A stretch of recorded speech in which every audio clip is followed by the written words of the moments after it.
प्यारे बच्चों, आज हम कुछ ज्योमेट्री का पार्ट करेंगे। तो ज्योमेट्री का जब पार्ट हम शुरू करते हैं तो सबसे पहले हमारे पास क्या आता है? बिंदु। क्या आता है सबसे पहले हमारे पास? जैसे ये है, ये कोई हमने पेंसिल की जो नुकीला सिरा है उससे जो कोई हम पॉइंट लगाएंगे, ये क्या कहलाएगा? बिंदु। जैसे हमने ये लगाया तो ये क्या है? एक बिंदु। ये भी क्या है? एक बिंदु। ठीक है। तो सबसे पहले हमारे पास क्या आता है ज्योमेट्री में, यानी कि रेखा गणित। इस गणित को क्या बोलते हैं? हमें रेखा गणित।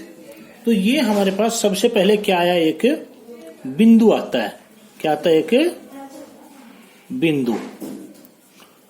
तो सबसे पहले आपको ये पता होना चाहिए कि बिंदु होता क्या है। तो बिंदु कोई पेन की टिप या पेंसिल का बिल्कुल जो बारीक सिरा होता है उससे जो कोई हम ये लगाएंगे, ये क्या कहलाएगा? बिंदु कहलाएगा। क्या कहलाएगा? बिंदु। बिंदु की ना कोई मोटाई होती है, ना कोई लंबाई होती है, ना कोई चौड़ाई होती है। ठीक है बच्चों, यानी कि बिंदु लंबाई चौड़ाई रहित होता है। बिंदु की कोई मोटाई नहीं होती, कोई लंबाई नहीं होती, कोई चौड़ाई नहीं होती है। ठीक है। फिर आता है हमारे पास कि जैसे हमारे पास कोई एक बिंदु है तो एक बिंदु से होकर हम कितनी रेखाएं खींच सकते हैं। तो जैसे आपके पास ये है एक बिंदु, ये मान लीजिएगा ये आपके पास कोई बिंदु है, तो इससे होकर आप ऐसे कितनी भी रेखाएं खींच सकते हैं। जब आपके पास एक ये बिंदु है तो इससे होकर आप कितनी रेखाएं खींच सकते हैं? असंख्य, यानी कि कितनी भी रेखाएं खींची जा सकती हैं किससे? एक बिंदु से होकर। लेकिन जब आपके पास दो बिंदु आ जाते हैं, जैसे आपने एक बिंदु ये लिया और एक बिंदु ये लिया, तो इन दो बिंदुओं से होकर हम कितनी रेखाएं खींच सकते हैं? केवल एक रेखा। यानी कि यदि आपसे कोई क्वेश्चन पूछी जाए कि एक बिंदु से होकर कितनी रेखाएं खींची जा सकती हैं? असंख्य। और दो बिंदुओं से होकर कितनी रेखाएं खींची जा सकती हैं? केवल एक रेखा। तो इससे हमारे पास दो क्वेश्चन आ गए ये कि एक बिंदु से होकर असंख्य रेखाएं खींची जा सकती हैं और दो बिंदुओं से होकर कितनी रेखाएं खींची जा सकती हैं? केवल और केवल एक रेखा खींची जा सकती है। अब आता है हमारे पास कि रेखा क्या होती है। क्या आया? सबसे पहले हमारे पास आया बिंदु, फिर हमारे पास क्या आया? रेखा। कि रेखा क्या होती है? तो रेखा क्या होती है? रेखा को हम दोनों तरफ कितना भी बढ़ा सकते हैं, यानी कि रेखा दोनों तरफ अंतरहित होती है, यानी कि एंडलेस ऑन बोथ साइड्स। जैसे ये हमारे पास क्या है? कोई रेखा। क्या है ये? रेखा। यानी कि रेखा को हम दोनों तरफ कितना भी बढ़ा सकते हैं। ये जो तीर का निशान लगाया है इसका क्या अर्थ है? कि इसको हम इधर भी कितना भी बढ़ा सकते हैं और इधर भी कितना भी बढ़ा सकते हैं।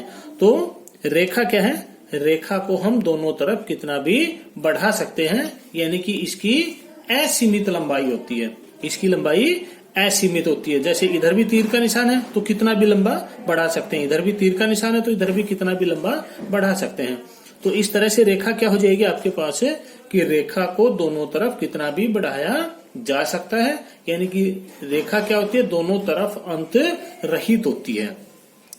अब इससे आगे आपके पास आता है किरण। क्या आता है? किरण।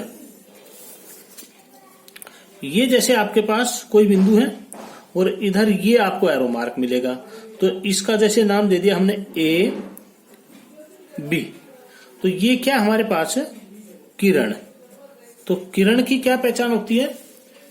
ये आपके पास क्या है? कि किरण। तो किरण की पहचान होती है कि इसका हमारे पास आरंभिक बिंदु तो होता है, यानी कि ये कहां से शुरू होगी, लेकिन इसका कोई अंत बिंदु नहीं होता, यानी कि हमें ये नहीं पता कि ये खत्म कहां होगी। तो किरण क्या होती है? जिसका आरंभिक बिंदु तो होता है लेकिन अंत बिंदु नहीं होता। तो इसके ऊपर एक तरफ आपको तीर का निशान मिलेगा, यानी कि इसको हम एक तरफ बढ़ा सकते हैं। अब यदि इस किरण का नाम पूछे हम तो इस किरण का नाम क्या होगा? A B. क्यों? क्योंकि ये ए से आरंभ होती है और किधर बढ़ती है, बी की तरफ। तो इसका अर्थ है इस किरण को क्या कहेंगे हम, ए बी किरण। बी ए नहीं कह सकते क्योंकि बी से आरंभ नहीं होती, कहां से आरंभ होती है, ए से। तो इसको हम ऐसे लिखेंगे, ए बी किरण, और ये इसका सिंबल डाल देंगे। जैसे ये थी हमारे पास रेखा पी क्यू, तो इसके ऊपर ऐसे लिखेंगे पी क्यू और दोनों तरफ तीर के निशान। तो यहीं से हमें पता चल जाएगा कि पी क्यू क्या है, एक रेखा। पी क्यू क्या है, एक रेखा। इस तरह से लिखेंगे पी क्यू, ठीक है। अब जैसे देखो हमने दो चीजें की हैं, एक रेखा और एक किरण। अब तीसरा हमारे पास क्या आता है, रेखा खंड। क्या आता है, रेखा खंड। इसमें इसका अर्थ भी निहित है कि रेखा खंड यानी कि रेखा का एक भाग। तो इसको क्या कहते हैं हम, रेखा खंड। रेखा खंड क्या होता है, रेखा का एक भाग। जैसे ये आपको मिलेगा, ये है जैसे M और N, यानी कि ये क्या है, दो बिंदुओं के बीच की निर्धारित दूरी होती है। रेखा खंड क्या होता है, दो बिंदुओं के बीच की निर्धारित दूरी, यानी कि M और N, यानी कि M और N के बीच की निर्धारित दूरी है। तो ये क्या कहलाएगा, रेखा खंड, यानी कि रेखा का एक क्या है, ये भाग। इसके ऊपर देखो, इसको ना तो इधर बढ़ा सकते हैं और ना ही इधर बढ़ा सकते हैं। इसका अर्थ है कि ये क्या है, कोई भी निर्धारित दूरी क्या कहलाएगी, रेखा खंड कहलाएगी। रेखा खंड क्या होता है, दो बिंदुओं के बीच की निर्धारित दूरी क्या कहलाती है, रेखा खंड कहलाती है। तो अब देखिएगा हमने चार चीजें की हैं। क्या, सबसे पहले हमने किया बिंदु। सबसे पहले क्या किया हमने, बिंदु। फिर रेखा, फिर हमने किया रेखा खंड और किरण। ये चार चीजें आपके पास, बिंदु, रेखा, रेखाखंड और किरण।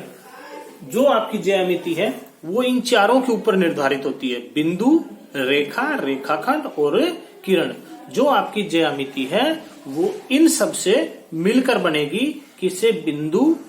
जब हम ज्यामिति का कोई भी भाग करेंगे तो उसमें बिंदु भी, रेखा भी, रेखाखंड भी और किरण भी, इन सब का अपना अपना महत्व होगा। तो हमने क्या क्या किया है, बिंदु, रेखा, किरण और रेखा खंड। तो रेखा क्या होती है, जिसको दोनों तरफ हम कितना भी बढ़ा सकते हैं, यानी कि ये दोनों तरफ क्या होती है, अंतरहित।